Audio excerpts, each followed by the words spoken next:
YouTube fans, this is Creepy Doll Man out here again with an all-new episode. And we're coming up on this topic on this doll. Okay, it is August the 1st, 2017. Time is 12:16 a.m. It's after the bewitching hour. And the topic is on this doll for a reason, because her name is Rihannon, as you heard in the song. Okay, she's also a witch, so she's Rihannon the Haunted Witch Doll. That is the first time exclusive have you seen her. You may have seen her in my other videos. Have I used her in the topic? No.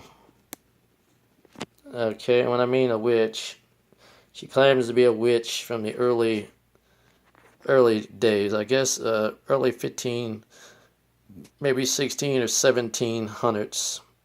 And she claims that she's a dark witch, so she practices like witchcraft. And you know, back then in the early days, witchcraft, you know, they were considered an outlaw. And you know, they persecute those people, no matter if they're male or female witches. The male witches was called, you know, warlocks, and the females are witches. And they were killed several ways back in the early days. In Salem, I think they drown them, hang them, and they burn them at a stake. But you know, you only hear so much what they do to them. So that's what their methods were back then to make a witch confess. And I got her at a thrift store, and I didn't buy her off eBay. So I got her at a thrift store here on Broadway, the one that closed down, the one on West Broadway at the far end of the east end of Broadway. And I found her here in Louisville, Kentucky. And it was very nice that I found her. First time I tried to look for her, I couldn't find her. So, you know, I looked around the whole store, same area twice. And then finally, I closed my eyes and I heard a voice in my head tell me to summon her if I'm looking for Rihannon. A female voice. To summon Rihannon. Then I found her I don't know if anybody put her back on the shelf because they didn't, you know, brought her back out or what, but I didn't see her on that shelf the first time, and this is no joke, this is a true story. I found her on that same shelf the third time around when I looked in the same area. She wasn't there the first time, like she disappeared. Appeared out of thin air. Now about this one, she only told us so much in our communications with me and another person that translated through Morse code. He was a good translator. He told me back what she said.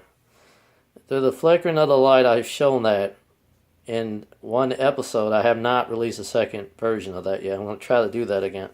It's a lot safer than doing the pendulum or the Ouija board.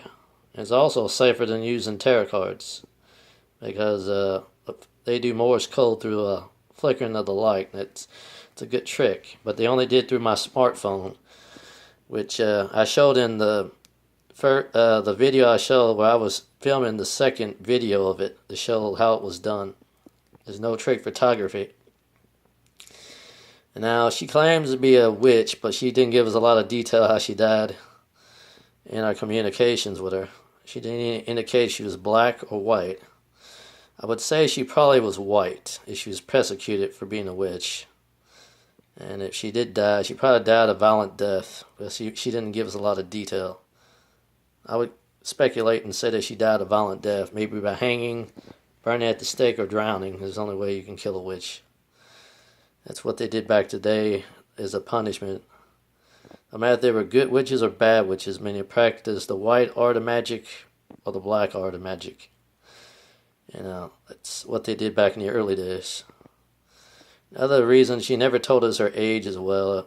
I kind of got concerned. She's like hiding a lot of little bits of secrets. So if we can interview her in the next interview when we do communications through Morse code again, I like to speak with her. And then we can find out what she says about it. So please check out my other videos and please subscribe to the Creepy Doll Man. Please subscribe only to the Creepy Doll Man and check out my other videos. And I'm hoping to have more to come on all the dolls, which I like to do all 65 of them. because they all have something attached to them and bring up some stuff that are not dolls. Now, that come another segment too, which is another episode, I mean. So this is Creepy Doll Man saying goodbye, and God bless you all.